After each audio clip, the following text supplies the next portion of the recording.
Hi, everyone. Thanks for joining me. Let's see, what's the date? May 16th.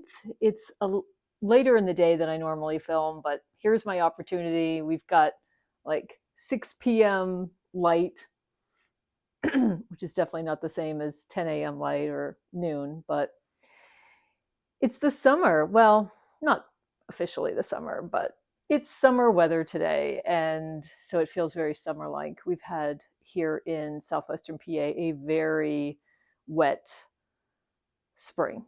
I guess it's spring like, but April was so summer like that we're all complaining. So at least I got to do some yard work today. I have a couple updates, and then I wanted to, you know what, I'll do this first. I wanted to revisit some new releases that I was looking at.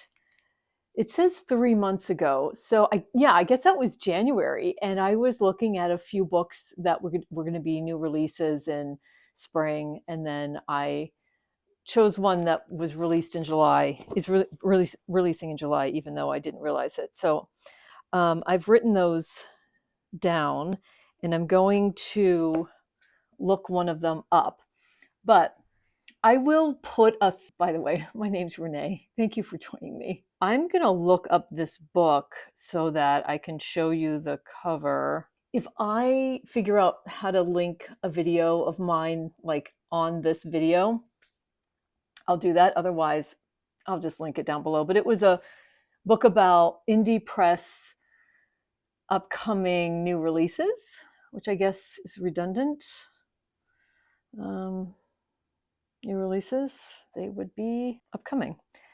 So Fog and Car by Eugene Lim is being put out by Coffee House Press. And I talked about it in that video. Look at this cover. Oh my God.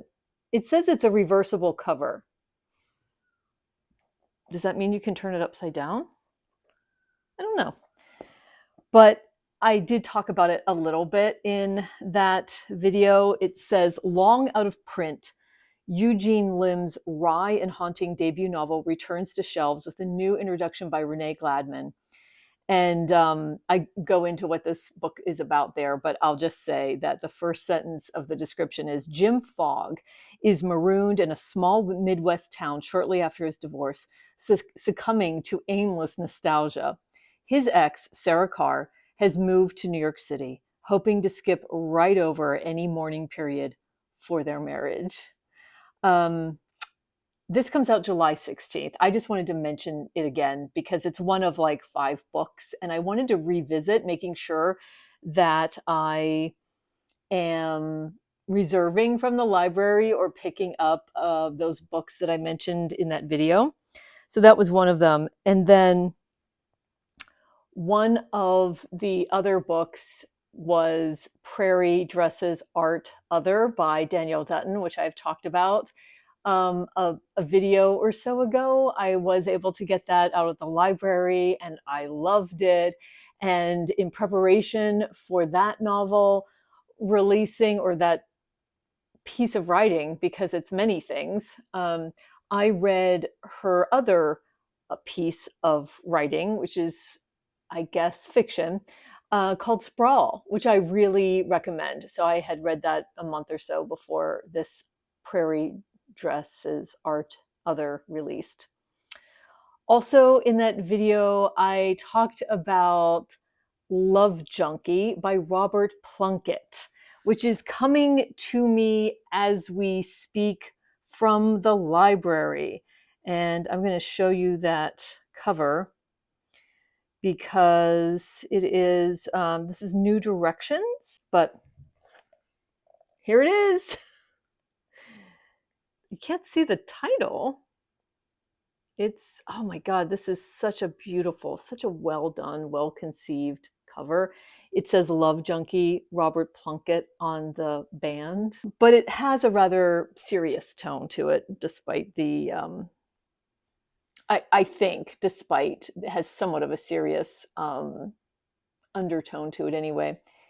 This was originally published in 1992. The critically acclaimed author of the cult favorite My Search for Warren Harding now writes a hilarious comic novel in which a suburban housewife falls hopelessly in love with a star of gay porno films. And this book takes place during the AIDS crisis in the 80s, I believe.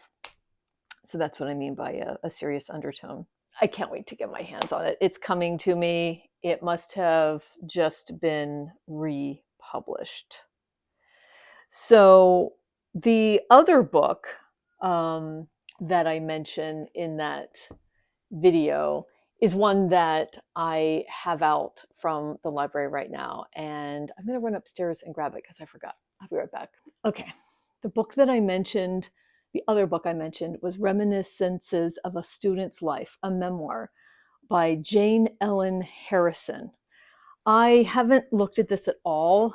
I read the foreword, though, which is fascinating, by Danielle Mendelsohn, because it reminded me that this book was printed in like 1927 or 1929 by Virginia Woolf and her husband, who had a publishing press at that time. And therefore, it's blurbed by Virginia Woolf. Her intellectual power seems to me not only sensible, but immense. There's also a fascinating blurb by Mary Beard on the back. And she says, Jane Ellen Harrison changed the way we think about ancient Greek culture, peeling back that calm white marble exterior to reveal something much more violent, messy, and ecstatic underneath. She was the first woman in England to become an academic in the fully professional sense. She was ambitious. She worked full-time, salaried. She was a university researcher and lecturer. I don't think, if I'm remembering correctly, she ever married. I think Virginia Woolf was a student of hers, and then she wrote this book and they published it. And yeah, it's a slim memoir. This was published in, 1925. Yeah. I'll have more about this at some point later. I've had it out now for over a week and I haven't gotten to it because I've been working on some other things. So slower reading is happening for me for whatever reason. I don't know. It's not typical for me, but the books I have been reading, I've really been taking my time with, which is really unusual. But the books I'm reading, I guess, have required that from me, and I'm willing to do it. Usually, I would just read at my normal, faster pace. But there are two books that I'm reading now. One is the Wren. I just finished this today when I was at the car dealership with my car getting its first oil change. I brought this because I had a little bit left and I was in the waiting room and so sequestered off. And I was actually able to read it then at lunchtime and really sink in some of the things that happen in the end, some of the things that are revealed in the end of this memoir-like piece of fiction by Anne Enright. And I actually was able to jot some of those things down on the bookmark as I was sitting there. So, winner of the Booker Prize. Oh, so this just won, what was it, in 2023, the Booker Prize? Because I remember when I was in Colorado in September or October, there was a lot of buzz about this book. So maybe this was the Booker Prize winner. That's fantastic. I can understand why now. So this book is, you're just dropped into the lives of Nell, who is in her early 20s, her mother, Carmel, and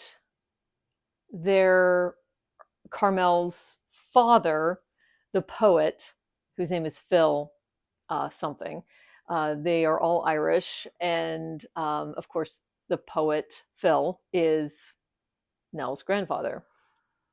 He is forever preserved as someone who died in their mid or late 50s, as one is when they die before their time. I really related to that part of the book, even though it's not an insignificant part, but it's definitely a part. When someone dies in their 50s, it's definitely a different thing than if they were to live 30 more years. And because my own dad passed away in his 50s, he is forever a 56-year-old in my mind. And so there's an energy about the person, a vibrancy about the person if they weren't sick or something before they left this earth, that is in the memory of Carmel and of Nell and of the public, because he was a famous poet. So that's interesting. That's an interesting dynamic to this book, because how this book is structured is Nell has her chapters, and is it first person though? It's first person for Nell, and it's third person in Carmel's chapters. So it's interesting because I think I said in my other video that I was learning a little bit about Nell from Carmel's perspective in these third person Carmel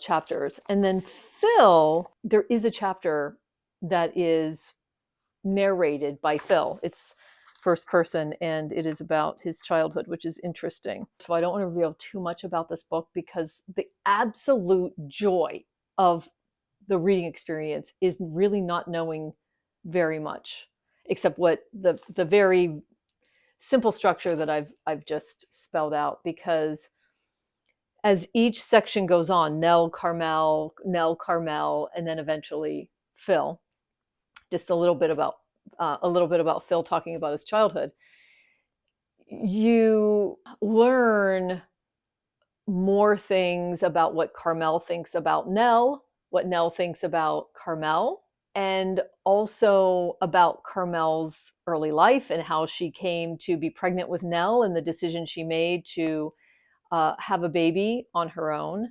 So that's another data point about Nell, is that she was raised by her mother, who, and what decisions and what kind of relationships has Carmel had with men, and how was that informed by her father, because it almost always is. The interesting thing about Phil the poet is that he leaves Carmel and eventually marries a much younger person, but there are other circumstances involved in him leaving that I won't talk about that affect everyone. The book really, really reveals and writes amazing writing and how she paces a book. A lot of things that I had started to think about now, and Enright starts to form those opinions too in her writing. And like, oh my God. So then you're like, wow, those similarities I was drawing between Nell and the poet Phil, like, it's there. It's magical. This book is just magical. And I was slowly reading it because it is a slow read book. It has that slow pace energy about it. I love this. It snuck up on me. Now I have to read more Anne Enright. So I would love to have recommendations about, if you've read more than this and Enright, is there another book that you felt like had this flavor that was signature Anne Enright? And is this signature Anne Enright? I would love to have your recommendations. Yeah, what a treat to discover a new to you author. And then the only other book that I have to talk about is a advanced reader copy, an e-arc from NetGalley, which is Rachel Cusk's new book, Parade. I am buddy reading this with Nathan from Nathan's Nook. We are, I think, halfway through. There's like 4 sections, and we're about to start the 3rd section. You may have heard that this is like a more complex novel with more than one person named G that's an artist. So far there's 2. A female sculptor and a female artist, and a male artist, both named G. And then there's a 3rd woman character who has her own storyline. Can I say I love the buddy read experience? Nathan and I are leaving voice messages through Instagram. I've never done any of this before. I'm loving it.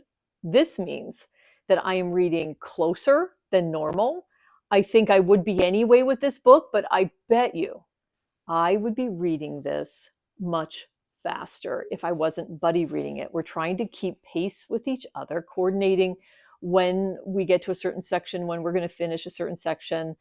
And because Nathan is in Korea and we're in obviously upside down time zones, we're leaving voice messages and texts and through Instagram. And I'm telling you, it changes your experience of a book. And the way that I think this is a little different even than a book club is because it's in real time. Like we just finished these 3 pages, or we just finished the rest of the section called The Midwife. And Nathan comes up with really interesting insights that I wouldn't have thought of. And I'm taking notes that I'm sharing with him. Like, oh my goodness. I will definitely do a buddy read again. Not, maybe every season. Maybe that's something, because I love it. And it's just been such a treat with Nathan. I'm not going to really say anything about the book other than what I just said, because it's all just still an experience. So we're just going to wait, I think, until for thoughts when I finish it. And, speaking of seasons, I am filming this in mid-May, and I am slow reading 2 books. I have Love Junkie coming to me, and another book that I can't remember coming to me. I may look to read one, or I might try. I'm going to try a couple classic authors that I mentioned in that 10 classics I'd like to get to in 2024. Like, I'm going to look at some Thomas Hardy novels that I have. And I already read a Henry James, so that was good. I know I'm going to try Wilkie Collins in the fall. And there's a couple others that I'm not recalling right now. But yeah, I'm going to be choosing a classic, or at least, an older novel to dip into, whichever one catches my fancy. I don't know which one yet. And I'm going to take a relaxed approach to talking to all of you about books, because I seem to be reading slower sometimes, maybe not all the time though. So instead of filming every week, it might be every 10 days, it might be every 2 weeks, whatever makes sense for my accumulation of reading experience and thoughts. So for the summer, because I was thinking today that because I've had a career working like 8 to 5 for my career for 40 years, I don't, and because I live in the US, we don't have like a summer holiday in the summer. I don't know if other countries have longer summer holidays. I'm thinking of a couple UK friends that I have worked with that seem to be taking leave for 2 weeks or 3 weeks in the summer, which is lovely, and I think is a very good idea. But I never did that. We would go on vacation for a week here and there, usually either in the spring or fall in the shoulder seasons. So I haven't really had a summer holiday, so to speak. And so because I have left my full-on full-time career, I really want to take a slow approach to this summer.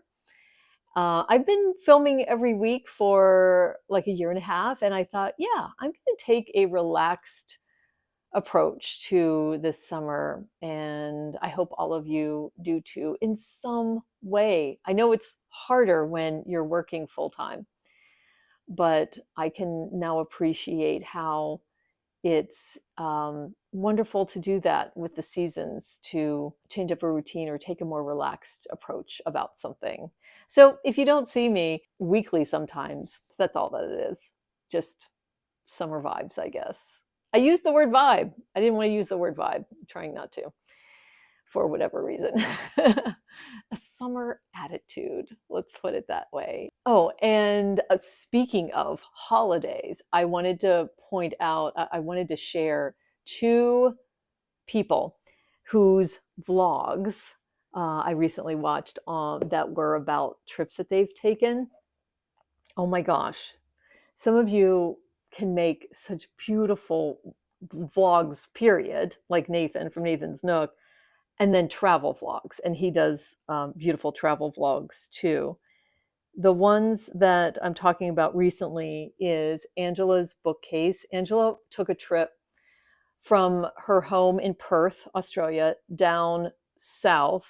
I don't remember where, but it was about 5 hours south to this beautiful area and she stayed in an Airbnb that had sheep and alpaca roaming through it. It's beautiful. And she talks about a book that will be like one of her favorite books of the year. And it's a memoir about an Australia female farmer. It's a family that farms, and yeah, listen to her describe it and just enjoy the surroundings. It's a beautiful video. I love watching Angela. And then Kieran from Kieran Reader just posted a vlog about her trip to India. It's called an impromptu Mumbai vlog. And oh my gosh, the music, the sounds and smells, you can just smell some of these things in the video. It isn't just Mumbai though. She's traveled to many places in India, and she of course is also talking about the books that she brought and that she's reading. It's, oh my gosh, it's one not to be missed. So check that out. Thanks for joining me. Let's continue this conversation in the comments. I would love to do that. Let me know if you have any special plans. Please share if you have any special reading plans for the summer. I don't have specific reading plans, of course, but I always love to hear about your reading plans. If you have specific ones for the summer, a book you've been saving to dig into, that would be fun. Or take on vacation or take to the beach.